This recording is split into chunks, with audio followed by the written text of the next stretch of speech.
Hello అండి. Welcome back to నా కథల ప్రపంచం.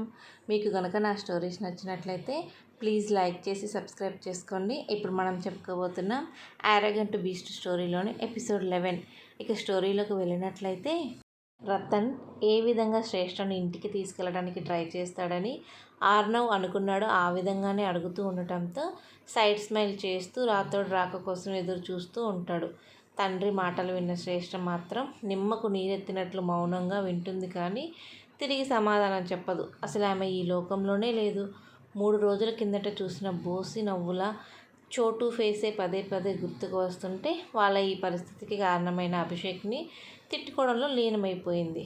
డాక్టర్ దగ్గరికి వెళ్ళిన రాథోడ్ ప్రజెంట్ శ్రేష్ఠ హెల్త్ ఎలా ఉందని అడుగుతాడు.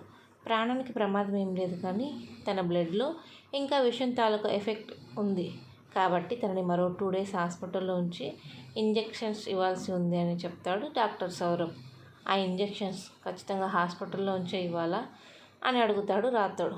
ప్రాపర్ కేర్తో ఇంట్లో ఉంచి కూడా ఇవ్వచ్చు. తను ఇక్కడ ఉండలేకపోతే ఈవినింగ్ డిశ్చార్జ్ చేస్తాను, మీరు ఆ ఫార్మాలిటీస్ చూసుకోండి అని రాథోడ్తో అంటాడు సౌరభ్. ఓకే అని డాక్టర్కి చెప్పి ఆ విషయమే ఆర్నవ్కి చెప్పడానికి మరలా ఇంటెన్సివ్ కేర్ దగ్గరికి వెళ్తాడు రాథోడ్. రాథోడ్ రాకను గమనించిన ఆర్నవ్ డాక్టర్ ఏం చెప్పాడన్నట్లు కళ్ళతోనే ప్రశ్నిస్తాడు. ప్రాబ్లం ఏం లేదంటే కానీ మేడం బ్లడ్లో పాయిజన్ ఎఫెక్ట్ ఇంకా మిగిలి ఉంది.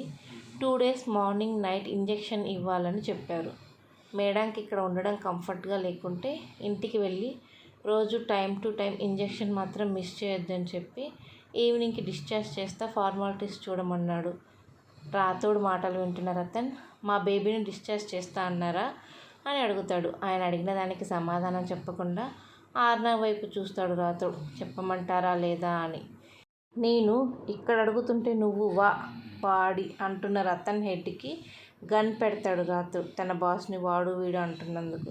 ప్రతిసారి రాథోడ్ తన మీద చూపే స్వామి భక్తికి అతడి వైపు అభిమానంగా చూసి లివిట్ రాథోడ్, పాపం ఏదో టెన్షన్లో ఉండి అని ఉంటాడు. ఇంకొకసారి అనళ్ళి ఒంట్లో భయం ఉంటే. ఒకవేళ లేకపోయినా ముందు ముందు మనం పెడదాం. ఎప్పుడైతే నువ్వు వెళ్ళి డిశ్చార్జ్ ఫార్మాలిటీస్ చూడు, మీ మేడంని ఇంటికి తీసుకుని వెళ్దాం తొందరగా అని రతన్ వైపు చూస్తూ అంటాడు ఆర్నవ్. ఓకే సార్ అని ఆర్నవ్కి చెప్పి ఈసారికి బాస్ చెప్పాడు కాబట్టి నేను వదిలేస్తున్నా, ఇంకోసారి ఇది రిపీట్ అయితే షూట్ చేసి పడేస్తా అని షూట్ చేసినట్లు యాక్ట్ చేసి చూపించి గన్ పాకెట్లో పెట్టుకొని వెళ్ళిపోతాడు రాథోడ్. ఆర్నవ్ చెప్పిన ఏర్పాట్లు చూడను. ఆర్నవ్ కావాలని చేస్తున్న అవమానానికి తల తీసినట్లు అవుతుంటే శ్రేష్ఠ డాక్టర్ నిన్ను ఇంటికి పొమ్మన్నారు కదా, మన ఇంటికి వెళ్దాం రా అని ఎటో చూస్తూ ఆలోచిస్తున్న కూతురు చేపట్టుకుని గుంజుతాడు రతన్. అప్పటి వరకు ఏదో ఆలోచనలో ఉన్న శ్రేష్ఠ తండ్రి బలం కొద్ది లాగటంతో తుల్లినట్లు కింద పడబోయి తమాయించుకొని నిలబడి నేను ఇప్పుడే ఇంటికి రాను పప్ప, చోటు అక్క నార్మల్ అయ్యాక వాళ్ళిద్దరితో కలిసి మన ఇంట్లో అడుగు పెడతా అని చెబుతుంది. సరే అలానే వాళ్ళతోనే ఉందు కానీ ప్రెజెంట్ ఇంటికి వెళ్దాంరా. నైట్కి వాళ్ళిద్దరిని నేను అంకుల్ హాస్పిటల్కి షిఫ్ట్ చేపిస్తాను. ఈలోపు నువ్వు కాస్త ఫ్రెష్ అయ్యి రెస్ట్ తీసుకుందు అని శ్రేష్ఠను కన్విన్స్ చేయడానికి చూస్తాడు రతన్ అక్కడ నుండి తీసుకెళ్ళటానికి. అంకుల్ హాస్పిటల్ కంటే ఇక్కడ అడ్వాన్స్ ట్రీట్మెంట్ ఉంటుంది పప్ప, మీ మూర్ఖత్వంతో వాళ్ళిద్దరిని సఫర్ చేయకండి అని హార్ష్గా చెప్పి చైర్లో కూర్చోబోతే మీ అమ్మాయి ఇంటికి వస్తుంది రతన్, వచ్చేలా నేను చేస్తాను కానీ మీ ఇంటికి మాత్రం కాదు, మా ఇంటికి తీసుకొని వెళ్తాను. మా మామ మిమ్మల్ని అడిగిన తన ఇంటి మహాలక్ష్మిని. ఆర్నవ్ మాటకు శ్రేష్ఠ ఆశ్చర్యంగా చూస్తే రతనికి మాత్రం గుండె ఆగినంత పని అవుతుంది. ఇంటి మహాలక్ష్మి అని చెప్పినందుకు. సరిగ్గా వారం రోజుల క్రితం సౌదామిని గారు తన ఇంటికి వచ్చి శ్రేష్ఠను తన కొడుక్కి ఇచ్చి పెళ్లి చేయమని, తన కూతుర్ని వాళ్ళ ఇంటి మహాలక్ష్మిగా పంపమని అడిగితే కుదరదని చెప్పి ఈ విషయం తమ ఇద్దరి మధ్యనే ఉండాలని, మూడో వ్యక్తికి తెలియకూడదని మాట తీసుకుని మరి పంపిన ఆయనకి ఆర్నవ్కి ఎలా తెలిసింది అనే ఆశ్చర్యం, కూతురికి సౌదామిని తన ఇంటికి వచ్చిందనే నిజం తెలిసిపోయిందనే భయం ఒకేసారి కలగగా మా అమ్మాయిని నేను ఎవరింటికి పంపను అని దిక్కులు చూస్తూ చెప్పి రా బేటా, మీ అమ్మ నీకోసం ఎదురు చూస్తూ ఉంటుందని చెప్పి అడుగు ముందుకు వేయగా నన్ను దాటి నువ్వు హాస్పిటల్ కాదు కదా, ఈ ఫ్లోర్ కూడా దాటలేవు మిస్టర్ రతన్ అని సైడ్ స్మైల్ చేస్తూ చెప్తాడు ఆర్నవ్. నా కూతురు నేను తీసుకెళ్ళడానికి కూడా మధ్యలో నీ పెత్తనం ఏంటి ఆర్నవ్? నా ఇద్దరు కూతుర్లని మనవడిని కాపాడినందుకు నీకు జన్మంతా రుణపడి ఉంటా, అంతేగాని నా కూతురిని నీ ఇంటికి పని మనిషిగా మాత్రం పంపను అని రతన్ అంటుంటే అతడి చెంప చెల్లుమంటుంది ఆర్నవ్ చేతిలో. ఆర్నవ్ అంటూ అతడి కాలర్ పట్టుకుంటుంది శ్రేష్ఠ తండ్రిని కొట్టాడనే కోపంతో. తమ బాస్ కాలర్ పట్టుకున్నందుకు రాథోడ్ శ్రేష్ఠ వైపు కోపంగా రాబోతుంటే కళ్ళతోనే సైలెంట్గా ఉండమని అతడిని వారించి తన కాలర్ పట్టుకున్న శ్రేష్ఠను గట్టిగా తనకేసి అదుముకొని, మర్యాదగా చేతులు వదలలేదు అంటే నువ్వు ఊహించని విధంగా నీకు పనిష్మెంట్ ఉంటుంది బేబీ గర్ల్ అని శ్రేష్ఠకు మాత్రమే వినిపించేలా చెప్పి ఆమెను వదిలేస్తాడు ఆర్నవ్. ఆర్నవ్ పనిష్మెంట్ అనగానే కాస్త జడిసిన శ్రేష్ఠ అతడి కాలర్ వదిలి, మా పప్పాని ఎందుకు కొట్టావు అని ఆర్నవ్ని ప్రశ్నిస్తుంది. చెవులు పోయాయా నీకు బేబీ గర్ల్? మీ పప్ప నిన్ను పని మనిషి అంటున్నాడు. అందుకే కొట్టి మరీ చెప్తున్నా, పని మనిషి కాదు ఆ ఇంటి మనిషి అని. జన్మలో మర్చిపోకుండా కొంచెం స్ట్రాంగ్గా చెప్పాను అని చెబుతాడు.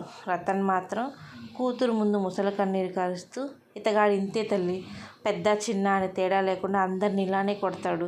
అందుకే నేను తన తల్లి అడిగినప్పుడు అతడితో పెళ్ళి వద్దు అన్నది.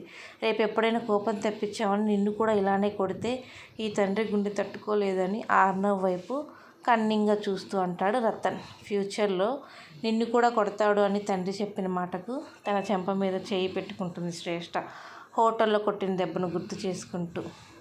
తన బేబీ గర్ల్ చెంప మీద చేయి పెట్టుకోగానే చిన్నగా నవ్వుకొని, ఓయ్ ఏమైనా గుర్తొచ్చిందా, బొగ్గు తడుముకుంటున్నావు అని ఒళ్ళు విరుస్తూ అడుగుతాడు ఆర్నవ్. ఏం గుర్తు రాలేదన్నట్లు తల అడ్డంగా ఊపి, నేను దీది దగ్గరికి వెళ్తున్నా పప్ప అని రతన్ గారికి చెప్పి మెల్లిగా అక్కడి నుండి జారుకోవాలనుకున్న శ్రేష్ఠను, don't dare to escape from me baby girl. కాదు కూడదని నా నుండి తప్పించుకోవాలని చూస్తే డెఫినెట్గా ఐ విల్ కిల్ యూ అని కోపంగా అంటాడు ఆర్నవ్. సీరియస్గా వచ్చిన ఆర్నవ్ మాటకి శ్రేష్ఠ నిలబడ్డ చోట బొమ్మలా బిగుసుకుపోతుంది. మారింది కేవలం రూపం మాత్రమే అనుకుంటున్నా. నా నుండి తప్పించుకోవాలని చూసి నీ బుద్ధి కూడా మారిపోయిందని నిరూపించుకొని నా దగ్గర నీ స్థానాన్ని దిగదార్చుకోకుండా నాతో పాటు ఇంటికి రా అని ముందుకు వెళ్లకుండా నిలబడ్డ శ్రేష్ఠను చూస్తూ అంటాడు ఆర్నవ్.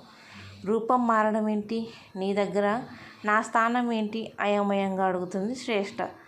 ఆర్నవ్ మాటకు రతన్ బిక్క చచ్చిపోతాడు. తనకు మాత్రమే తెలిసిన విషయం ఆర్నవ్కి ఎలా తెలిసిందని. సరిగ్గా 3 సంవత్సరాల క్రితం తను సమాధి చేసిన అనుకుంటున్న నిజం ఆర్నవ్ బయట పెడుతుంటే గుండె ఆగిన ఫీలింగ్ కలుగుతుంది రతన్కి. కూతురు ముందు ఎక్కడ దోషిగా నిలబడాల్సి వస్తుందో అని. అతనితో పెళ్ళి వద్దన్నానని కోపంతో పిచ్చి పిచ్చిగా మాట్లాడుతున్నాడు. నువ్వు అవేం పట్టించుకోకు బేట, మనం ఇంటికి వెళ్ళాలి పదా అని శ్రేష్ఠను తొందర చేస్తాడు రతన్. లేదు పప్ప, తనేదో నా గురించి బాగా తెలిసినట్లు మాట్లాడుతున్నాడు. నాకు ఆ స్పృహ వచ్చినప్పటి నుండి కూడా ఏదో నిజం చెప్పమంటున్నాడు నన్ను.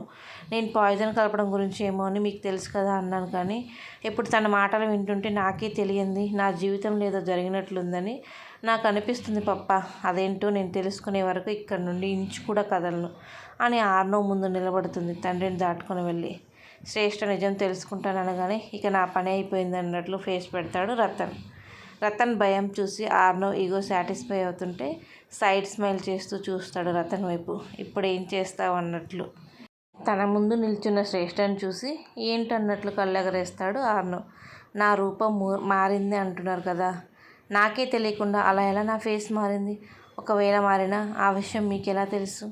నీ క్వశ్చన్స్ అన్నిటికీ ఆన్సర్ కావాలంటే నువ్వు నాతో పాటు రావాలి. నేను చెప్పాను కదా శ్రేష్ఠ, తను నిన్ను తన ఇంటికి తీసుకుని వెళ్ళడానికి అలా నోటికొచ్చినట్లు మాట్లాడుతున్నాడు. నీ రూపం ఏం మారలేదు. ఈ ఆర్నవ్ చెప్పేవన్నీ అబద్ధాలే. నువ్వు తన మాటలు నమ్మకు అని శ్రేష్ఠ దృష్టిలో ఎలాగైనా ఆర్నవ్ని ఒక లయర్గా చిత్రీకరించాలని శతవిధాలుగా ప్రయత్నిస్తాడు రతన్. అవునా అన్నట్లు శ్రేష్ఠ చూస్తూ ఉంటే అబద్ధం చెప్పాల్సిన అవసరం ఈ ఆర్నవ్కి లేదు. నేను చెప్పేది 100% ట్రూత్. నువ్వు చెప్పేది నిజమని చెప్పడానికి ప్రూఫ్ ఏది అని అడుగుతాడు రతన్ తను ఆ సాక్ష్యాలన్నీ మాయం చేశాననే నమ్మకంతో. నీకు ప్రూఫ్ కావాలి అంతే కదా మిస్టర్ రతన్ అని అంటూ రాథోడ్ వైపు చూడగా అతడు తన మొబైల్ లాక్ ఓపెన్ చేసి గ్యాలరీలో ఉన్న ఫోటో చూపిస్తాడు.